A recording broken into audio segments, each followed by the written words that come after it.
more on the entrepreneur path. So I think the college advice, I had more of my mid-career when I was an employee. And then for the entrepreneur advice, when I started my blog in 2005, Escape from Cubicle Nation, which was my first foray in leaving management consulting and doing entrepreneur consulting, because I had so many people who were asking me how I did it, how I quit my corporate job to start my own business. And so I started that blog and I connected to Guy Kawasaki, who's a venture capitalist and an author who wrote some great books like Art of the Start and Enchantment. He's now the product evangelist for Canva. If you ever use that great app that you can make your own graphics for Canva, he was the original evangelist for Apple Computer.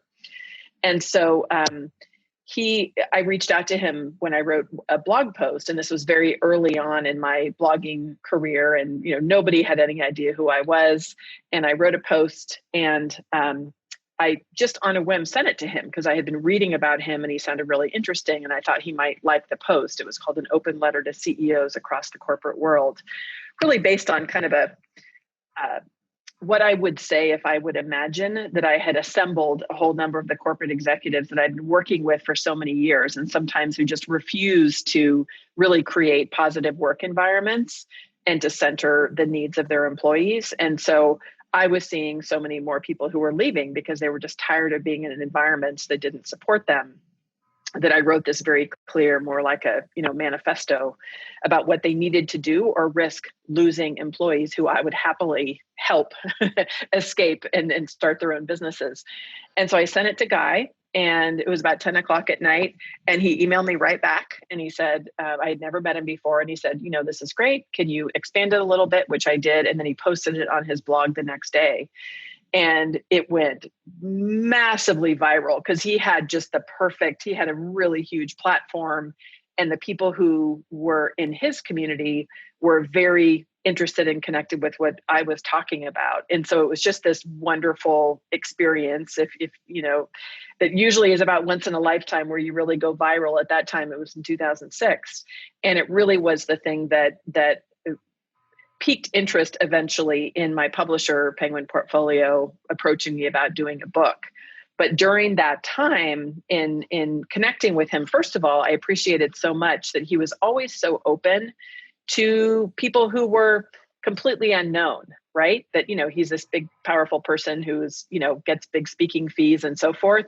But he was very encouraging of me. And during that time when I was getting all the traffic from different people, and he was, checking in to see how I was. And he just was very generous, but not always in a public way. He wouldn't necessarily come out and say, that he was being supportive. He just was very humble in the way that he just helped behind the scenes. And as I've now known him over a great number of years, he particularly does it with women entrepreneurs. And I just really appreciate that. He's a dad too. He has, sons and daughters, but he very specifically has reached out to provide support quietly to women entrepreneurs and to really encourage them. So that to me was just really important to see modeled, to see that you can have quite a big platform, but you always want to be making room for new people in the space. And we actually did, after I got the book deal, we did a panel together at South by Southwest, which is a big conference in Austin, Texas. And it was about blog to book, of people like myself who had gone from having a blog to getting a book deal. And there was somebody in the audience who asked the question, like, how do you get attention of the big influencers, of like people like yourself who can, supposedly like make or break somebody's career? And he said, people look at me and they say I may have the Midas touch, as if everything I touch turns to gold. He said, they have it wrong. I only touch gold. So that advice was so important. And I've told that story so many times to people. When you look at your responsibility for when you do want your work to get out in the world, when you do want to be connecting with people who you do respect and admire, who have a bigger platform, that your responsibility, they're not going to make you. You need to do your work to create great work so that they see you as being connected and furthering to their mission. As an author now, a couple times over and working on my next book, it what we want is we do want to see our ideas out there in the world. It's super exciting to see people, of other generations who are putting the ideas to work and doing their own, flavor of it. We all need each other that way. You can't have some big influencer who doesn't also rely on people who are following them and following their work. So that was something I think that was so important, where you can spend so much time just like jumping up. It's almost like you see somebody famous in a big crowd and you're like trying to catch their attention and hoping and waiting that that's the way you're going to be seen. It rarely ever works that way. And it creates the most awkward kind of conversation, because basically to somebody who you don't know at all, you're trying to catch their attention and basically have them bless your work, as opposed to approaching it more as like a less experienced equal, where you're like, you know what? I may have been at that point. My kids were tiny. I was a new blogger. I was beginning on my journey, but I was like, I've created something that's really resonant and what's really important. And I so respect your work, but I respect it as a less experienced equal. We can still have a deep conversation about the work. And I'm not just going to be in fangirl mode the whole time, right? Because that's awkward for everybody, right? Yeah, just to be like, oh my God, Joe, you're so amazing. Oh, you're so amazing. You're so amazing. And you're like, yeah, I know.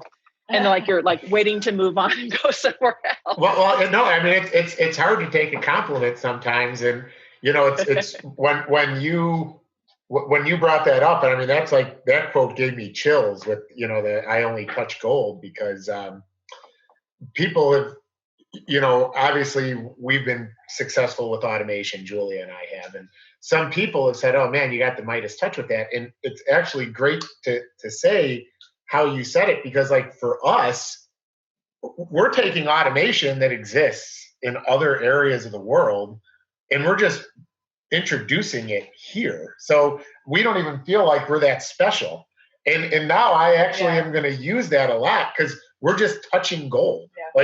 Like these correlates to exactly what we're doing. I mean, this is what makes life, in my opinion, just amazing, because it's like you say something that was a big inspiration to you, and now this is like an inspiration to us, that this person said to you, because sometimes we find ourselves being like, what is it that makes us different? All we do is see something that other people don't see, but we're just introducing that gold to people, So that's it. And that is a skill, to look through everything, to see opportunity, and then to actually implement it. Yeah. That's what I'll say as a business coach. Everybody can have the world's greatest idea. Everybody can see opportunity, but can you actually translate that into a real operational reality and get other people on board and get other people to buy it? That's a whole different situation. And it's hard. Well, it is, because sometimes you bring that vision to other people and then they want to squash it. They're like, oh, it doesn't work, or it won't work here. Or, how many things are you going to be involved in? I mean, I look at your resume and, you're writing books and you're coaching people, and, it's like you're a very involved woman, but somehow you're juggling it, right? Because it all ties in my opinion, when I look at everything you're doing, to an envelope or an umbrella, Yeah. And that's the way her and I feel, it's like when we see another piece of automation that we want to bring to Automated Outdoor Solutions, which is our venture we do together. Mm-hmm. People are like, well, you got to focus on one thing, but it's like, no, it's all kind of the same thing. And now that you said that, it's like we're just seeing these little golden pieces all over the place that we're putting in the. So you awesome, I will credit you for it forever. That you brought the credit Guy Kawasaki for telling me, and then you can credit me for telling you.